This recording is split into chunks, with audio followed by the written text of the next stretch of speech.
है। निवांश शर्मा, आप ही के पास आऊं इसी सवाल के साथ। इंडिया गठबंधन की मजबूत होता दिखाई देगा या फिर सिर्फ बातें हैं? या 2024 के बाद जो हमने हाल देखा, अब कुछ तस्वीर बदलेगी?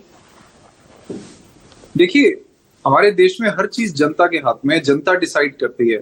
और अभी सबसे इंपॉर्टेंट चीज हमें जो लगता है कि देश में डिस्कशन होनी चाहिए वो ये है कि बंगाल में 27 लाख लोगों को वोट नहीं करने दिया गया। उसका क्या होगा, उस पे क्या होगा? सुप्रीम कोर्ट ने ये कहा था कि अगर जीत का मार्जिन जो है वो इन कटे हुए वोटों के आसपास होता है या कम होता है तो हम इस पे चर्चा करेंगे। तो अब 4% वोट काटे गए हैं और 4% से ही बीजेपी जीती है। तो अब इसमें आगे चर्चा होनी चाहिए कि नहीं होनी चाहिए? हम ये कह रहे हैं कि भाजपा ने ये कहा कि जो इलेक्शन कमिश्नर है उसकी नियुक्ति जो है वो केंद्र सरकार करेगी, लेकिन सुप्रीम कोर्ट ने ये कहा कि इलेक्शन कमिश्नर की नियुक्ति के अंदर जो है एक एलओपी होने चाहिए, एक चीफ जस्टिस होने चाहिए और एक केंद्र सरकार के। इस पर तो बहुत चर्चा हो गई निवान, आइए आज के मुद्दे पे आइए। मेरा कहने का मकसद ये है कि कैसे संयोजित तरीके से जो है वो बीजेपी हमारे देश के डेमोक्रेसी को खत्म कर रही है, ये इस समय सबसे इंपॉर्टेंट है। और क्यों कोई भी अगर एक अपनी साफ नीयत वाला व्यक्ति है तो वो अपनी नैतिकता के आधार पर इस जीत को स्वीकार नहीं करेगा। वो कहेगा कि मैं 4% से जीता हूं और 4% लोगों को मौका नहीं दिया गया डालने का। बीजेपी इतनी डेस्परेट क्यों है? बीजेपी जीत को लेकर इतनी डेस्परेट क्यों है? क्यों ये ईमानदारी से नहीं जीतना चाहते? ये दिल्ली का चोरी करके जीते चुनाव, ये महाराष्ट्र का चोरी करके जीते चुनाव, ये बिहार का चोरी करके जीते चुनाव, और अब बंगाल में तो प्रूफ हो गया कि ये चोरी करके जीते। 27 लाख लोग ऑन रिकॉर्ड हैं।